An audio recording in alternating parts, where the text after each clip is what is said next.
Songwriting is, for me, such a wonderful opportunity for a person to do some wonderful expression, going right into the soul and expressing oneself, capturing again when we're talking about music, the sense of humanity, but even just the experiences around oneself, the thing that they're learning about, where history may be, again, this idea of culture that we've been talking about.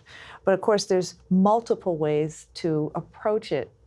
Historically, song is something that we've seen in multiple contexts, in multiple forms, if you will.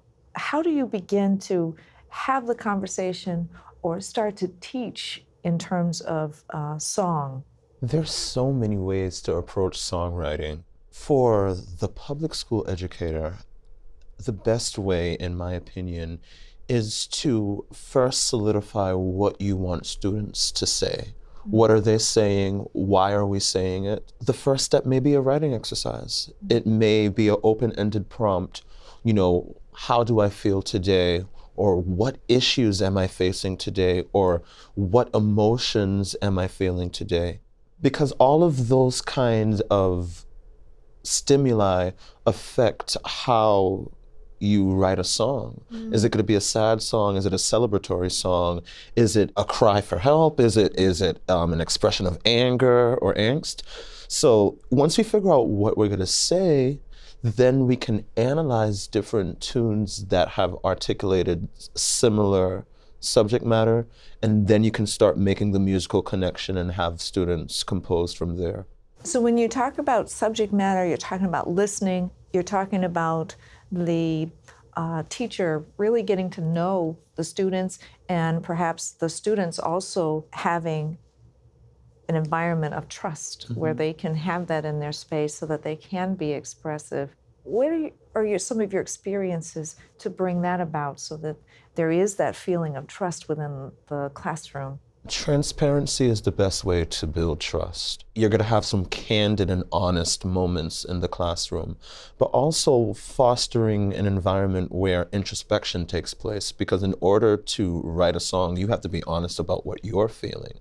And if you don't take that time to assess what's happening internally, then it's difficult to make that connection to authentic songwriting. If the teacher brings their best self and their honest self and their true self, then that rubs off on the student. That energy is transferable. When you're in a situation where we're talking again about authenticity or transparency, we have to be sensitive, of course, to boundaries and what may be appropriate to one place or one context may not necessarily be appropriate in another. So how do you begin to walk into what it means to be transparent and where you can develop those boundaries? In terms of subject matter and content, music is a great avenue of expression, but sometimes, as you said, that expression may not be appropriate for a school setting. I tend to rules of engagement of a normal school day the same way that we would filter or tailor ELA and history content would apply to the music classroom, whatever is sanctioned by that school board. But when you are asking about the topics, then you can suggest topics that would lead to appropriate music. You're not going to talk about any illegal activity or anything like that. You're talking about love, you're talking about emotions. You guide that process. So that can help to alleviate some of the inappropriate content that you may get. But it's also a process. As an educator, you're checking them on each step of the process. Again, improv and songwriting is not freedom to just do whatever you want, but it's operating within a framework. There's so many learning opportunities. I think about the young person who, because we're now a texting culture, this is an opportunity for them to really dig in deep and consider the multiple facetedness of love, as you said, or any other range of emotions. You can spend almost an entire semester on something like that. Of course. A lot of times students will come with an idea a motif, maybe a lyric, and then I have them do exercises where they expand upon what is the significance of this lyric.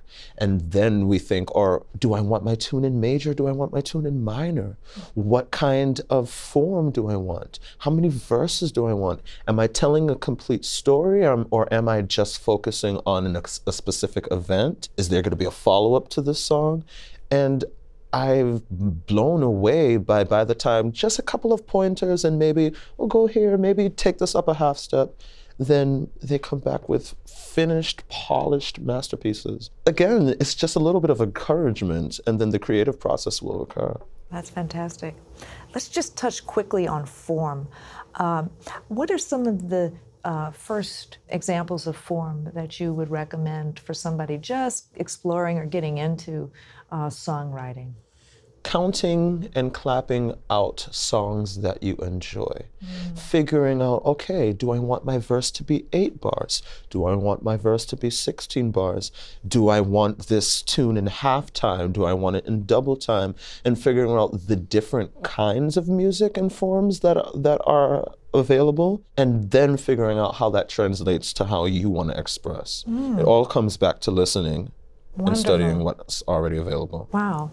So that leads me to think, just in revisiting this and really thinking deeply on this topic of songwriting, there are multiple places of which we can go and which it can explore and really turn our whole program so that every student in the music program can have the opportunity to experience what it means to do songwriting.